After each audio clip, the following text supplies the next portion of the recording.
በአሁኑ ጊዜ የሰለጠነው ዓለም በአንገብጋቢ ጥያቄዎች ተጠምዷል። ዓለም አቀፍ የሙቀት መጨመርን እንዴት እንቆጣጠረው? ወደፊት አርቲፊሻል ኢንተለጀንስ የሚዘውራት ዓለም ምን ልትመስል ትችላለች? በሚሉ ጥያቄዎች ተወጥሯል። እኛ ደግሞ ገና ያማልዳል ወይስ አያማልድም የሚለው ጥያቄ ላይ ነን። አንድ ቀን ከምኝታችን ስንነሳ በቀስተ ደመና ፍሬም በተቀነበበ ሰማይ ላይ መልሱን ጽፎ እንዲገላግለን እመኛለሁ። አንዳንዴ ሳስበው እኔ በሃይማኖት ጣልቃ የምገባውን ያክል እግዚአብሔር ጣልቃ ቢገባ ኖሮ ይህን ያክል ጭቅጭቅ አይኖርም ነበር። አድምጡኝማ። ኳስ ማየት የጀመርኩት በፈረንሳይና በአርጀንቲና ጨዋታ ነው። አንተ ስትጨርስ እኔ ገና ጀመርሁ ያለችውን ሴትዮ ያስታውሰኛል። አሁን ብርቅ ሆኖብኝ ኔትፍሊክስ ላይ ሳይቀር ኳስ እንፈልጋለሁ። ጭራሽ የአገር ውስጥ ጨዋታ ሳይቀር መታደም ጀምሬያለሁ። ከዓለም ዋንጫ ወደ ሀገር በቀል ጨዋታ መምጣትን የመሰለ እርግማን የለም ጎበዝ። ከዘንድሮው የዓለም ዋንጫ ጽናትና ተስፋ ለመቁረጥን ተምሬያለሁ። ለምሳሌ አንዱ ተጫዋች የያዛትን ኳስ በሌላው ይቀማል። የተቀማው ቀሚውን አባሮ በገባበት ገብቶ እንደገና ይደርስበትና ኳሲቱን በእጁ ማለቴ በእግሩ ያስገባታል። የአገር ቤት ጨዋታዎች ላይ ይህንን አላይም። ባለፈው ወዳጄ ማን ያዟል እሸቱ ያዘዘልኝን መጠነ ሰፊ ቁርስ እየበላሁ ጨዋታ እመለከታለሁ። የሆነ የገጠር ቡድን ተጫዋች ኳስ ተቀማ። ከዚያ ይችን ይወዳል ብሎ ያባርረዋል ብዬ ስጠብቅ እስቲ ጥቀምህ ብላው አለና ወገቡን ይዞ ቆሞ መተከዝ ጀመረ። አንዱ ደግሞ ከማዕዘን የተመታለትን ኳስ የክብሪት ትራስ በምታክል ጭንቅላቱ መታ። ኳሲቱ መታችሁ ቢባል ይቀላል። አዙሮት ወደቀና አረፋ ደፈቀ። ዳግማዊን የማርና ያለሁ ብዬ ሳስብ ነፍስ ይማር ብዬ ወጣሁ። እኔ በግሌ በመገንባት ላይ ካለ ሕንፃ 4ኛ ፎቅ ላይ አሸዋ የሞላ ባሊ ወድቆብኝ ምንም ያልሆንኩ ሰው ነኝ። ኧረ ገንቢ ምግብ እየበላን ጎበዝ። በነገራችን ታች ሰሞኑን የወረቀት ገበያ አልቀመስ ስላለ አማራጭ ሥራዎችን እያሰብኩ ነው። ከአማራጭ ሥራዎች መካከል የተጣሉ የሃይማኖት አባቶችና አጎቶችን ማሸማገል፣ ኳስ መተንተንና ዘፈን መዝፈን ይገኙበታል። ባለፈው ለወዳጄ ሙዝ አንድ ነጠላ ዜማ ሰርቻ አስደመጥኩት። ርዕሱም ምን ልትለው አስብክ አለኝ። እንጃ አንተ ለምን ርዕስ አታወጣልኝም? መወዘ ትንሽ አሰበና እንዲህ አለ። በወላዲቱ ይዣችኋለሁ እስከ መጨረሻው በትዕግሥት ስሙት የሚል ርዕስ ብትሰጠው አሪፍ ነው።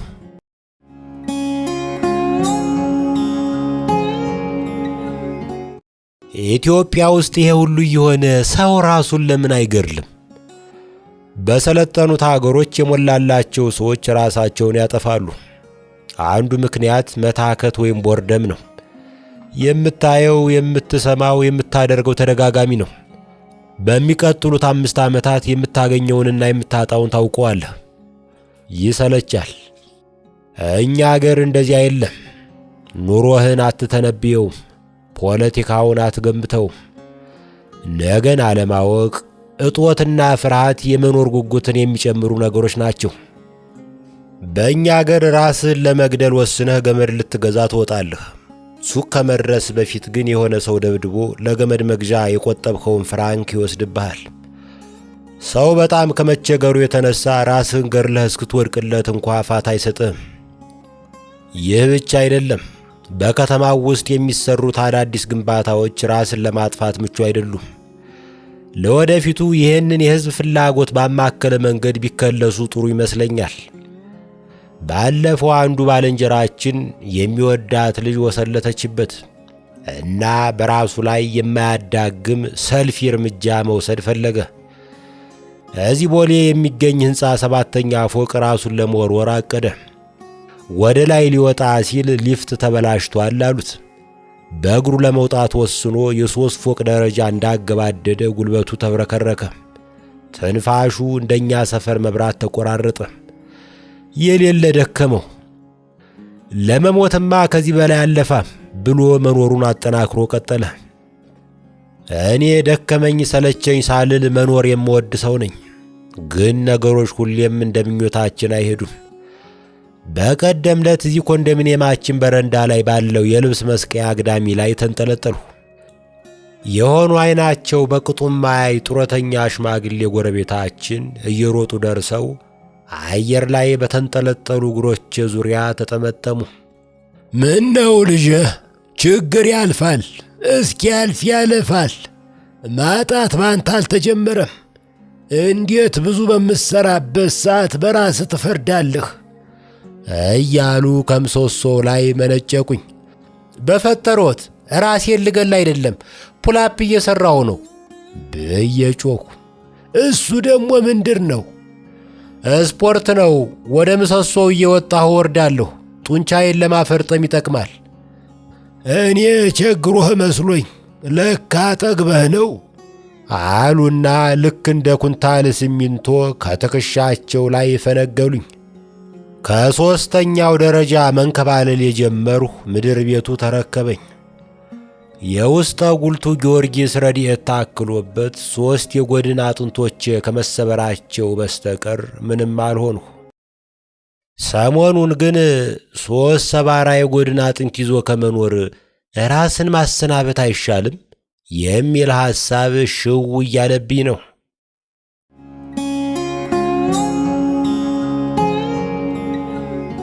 የሆነ ጊዜ ላይ የተወሰኑ ጓደኞችን የምወዳት ልጅ ወላጆች ቤት ሽምግልና ላኳቸው። የፍቅረኛ አባት ልጁ ምን አለው ብለው ጠየቁ።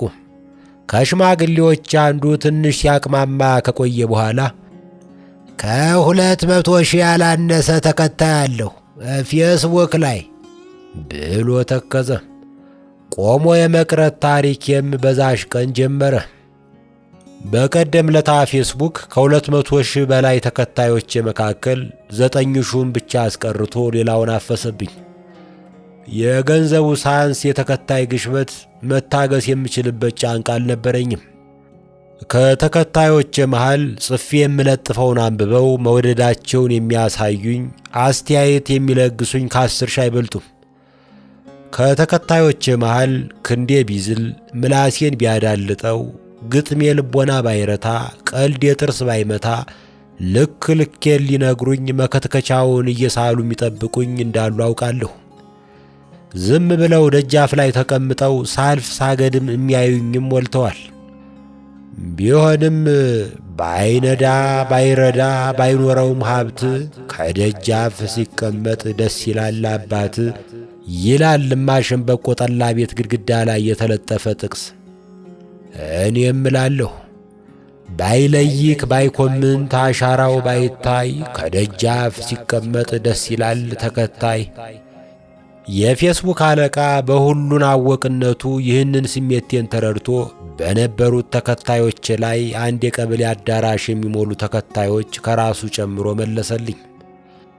በባለፈው ዝግጅት ላይ ለታደሙ ወዳጆች የምስጋና ቃል ልጽፍ ሰንዳ ስል መብራት እልም አለ። እኛ ሰፈር ያለው ትራንስፎርመር በሚፈነዳበት መጠን የልደት ፊኛ አይፈነዳም። አሁንማ መብራት ሲጠፋ እንደ ድሮ መናደድ አቁሜያለሁ። በጨለማ ውስጥም ቢሆን ሥራ እንዳልፈታ ምቾት እንዳላጣ አድርጌ ራሴን አለማምደዋለሁ። ሆመር፣ ሐሰን አማኑ፣ እማሆይ ገላነሽ ወዘተ ውበት ሐሳብና ለዛ ለማፍለቅ የግድ ውጫዊ ብርሃን አስፈላጊ እንዳልሆነ ምስክር ናቸው። እንዲህ እያልኩ ዘና ብዬ ጥቂት እንደቆየሁ አምፖሉ እንደ ነሐሴ ሰማይ ብልጭ ብሎ ድርግም ይላል። ጓደኛዬ ሙዝ አንድ የሚወዳት ልጅ ነበረች። የሆነ ቀን ሲጽፍላት አትመልስም፣ ሲደውልላት አታነሳም። ጭራሽ ለተወሰኑ ወራት መገኛዋን ሁሉ ትደመስሳለች። እሱም ያለሷ ለመኖር ራሱን ለማለማመድ ይፍጨረጨራል። ከዛ እፎይ ብሎ እየኖረ እያለ ዩ ሚስ ሚ የሚል ቴክስት ልክለታለች። አምፖሌ ብልጭ ብሎ የተለማመድኩትን የጨለማ ደስታ ሲያደፈርስብኝ ትዝ የሚለኝ ይሄ ነው። ጥለት ሚዲያ ባሰናዳው የሰኞ ዝግጅት ላይ የታደማችሁ ምስጋና ይድረሳችሁ።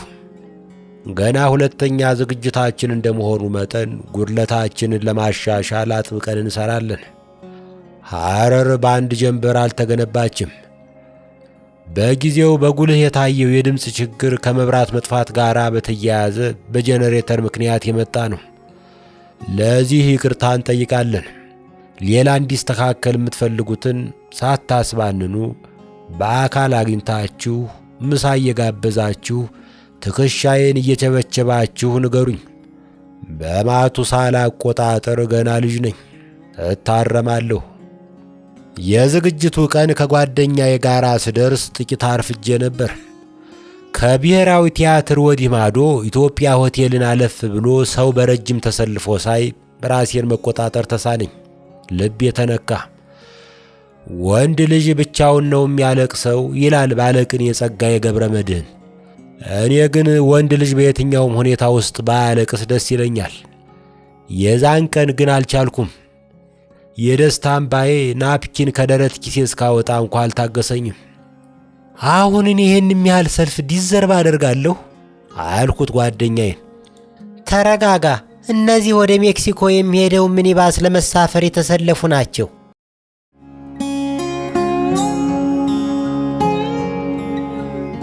ከማውቃቸው ሰዎች መሃል በነውጠኝነቱ ወደር የሌለው አቦሌ ነው። ከብዙ ጊዜ በኋላ አንድ የጫማ መሸጫ ቤት ውስጥ ሳገኘው ገረመኝ። በፊቱ ያለው ውስብስብ ሰንበር የቀለበት መንገድ ይመስላል። ግንባሩ ላይ የብረት ጠባሳ ቦክስ አለ።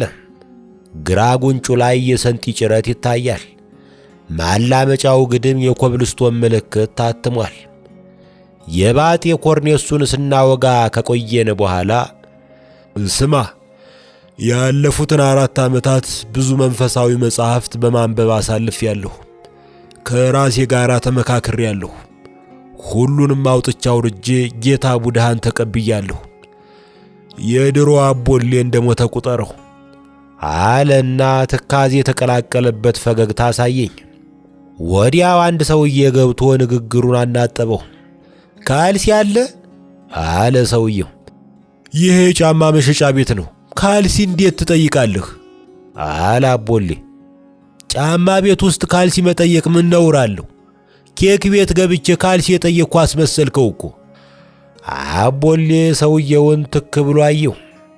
አስተያየቱ የ9 ቡዳ አስተያየት ድምር ነው። ከዚያ ቡጢውን ጨበጠ፣ ከንፈሩን ነከሰ፣ ከገዛ ኃይሉ ጋር ታገለ። በመጨረሻ በረጅሙ ተነፈሰና እባክህ ለግልና ለአካባቢ ሰላም ሲባል ተፋታኝ አለው። ሰውየው መሰስ ብሎ ወጣ። እውነትም ተለውጠሃል አልኩት። ቀላል ተለውጫለሁ። ከ2 ዓመት በፊት ቢሆን ይህን ሰውዬ ጎድኑን እንደ አሮጌ ሳጣራ ጠርምሼለት ወህኒ ወርጄ ነበር። ወህኒ ወርጄ 2 እስረኛና 1 ዘበኛ መግደል አይቀርም ነበር። እባክህ ከሚል ቃል ጋር የተዋወቅኩት በቅርብ ነው። ጌታ ኢየሱስ እንደ ርግብ የዋህ እንደ እባብ ብልህ ሁኑ ይላል። ይቅርታ አድርግልኝና እኔ በዚህ ሕዝብ ላይ ብልህ ልሆንበት ምኞት የለኝም። እኔ እንደ ርግብ የዋህ እንደ ሰርከስ እባብ ገራም ነኝ። እንዲህ ተለውጠ ማየት ደስ ይላል አልኩኝ ልቤ ተነክቶ። ክንዴ ላይ የነበረው ንቅሳት ትዝ ይልሃል አለኝ። ደቁ ሰው የሚለውን አልሁ እየሳቁ። አዎ፣ ባለፈው ታቱ የሚሠራው ልጅ በጠባይ አዲስነት ተገርሞ ቁን ወደ ጉ ቀይሮልኛል። ጌታ ቡድሃ የተመሰገነ ይሁን አልሁት። አሜን። አቦሌ ጫማ ቤቱን በጊዜ ዘግቶ ወደ አንድ ግሮሰሪ ሄደን ትንሽ ቀማመስን። ሥራ ፈልግልኝ፣ ይሄ ሥራ አይመጥነኝም አለ አቦሌ ሁለተኛውን ቡትሌ ካገባደደ በኋላ። ምንድነው ችግሩ ስል ጠየቅኩት። ጫማ ሊለኩ ጫማቸውን ሲያወልቁ ከካልሲያቸው የሚያፈልቁት ጨረር አስመረረኝ። ሳስበው የአፍንጫ ካንሰር ሳይዘኝ አልቀረም። የአፍንጫ ካንሰር የሚባል ነገር ከሌለ በእኔ ጀምሯል። ይህን ያህል? ተወይ ባክህ። አንዳንዴ ሳስበው ላለፈው ኃጢአቴ ቅጣት ይሆን እላለሁ አለና ተከዘ። ትንሽ አሰብኩና በሰኔ 6 ብሔራዊ ቲያትር የማቀርበው ሾው አለኝ፣ ደህና ዝግ ከዘጋሁ ቦዲጋርድ አድርጌ ቀጥረሃለሁ አልኩት። ቦዲጋርድነት አልፈልግም። አንተም የኢትዮጵያ ሕዝብ ስለሚወድህ ቅጥረኛ ጠባቂ አያስፈልግም። ከፊት ያለው ስጋት እርጅናና በሽታ ነው። ደም ብዛትና ጉብጠትን ደግሞ በቦዲጋርድ አትመክታቸውም አለና ተፈላሰፈ። ሌላ ምን ሥራ ልሰጥህ እችላለሁ? ለምን መኪና ገዝተህ ሹፌር አታደርገኝም? ቀለል ያለ ቴስላ ግዛ፣ እኔ እሱን ሾፍርልሃለሁ። መንጃ ፈቃድ አለህ? መንጃ ፈቃድ ባይኖረኝም ማሽከርከር እችላለሁ። እሱም አይሆንም ገገምሁ። አቦሌ 9ኛውን ቢራ ጨለጠና እንዲህ አለ። የመንጃ ፈቃድ ትምህርት ቤት ያለው ጎረቤት አለኝ። መንጃ ፈቃዱን ዱቅ እንዲያደርገው ለማመጣዋለሁ። እምቢ ካለ 35 ጥርሱን አራግፍለታለሁ።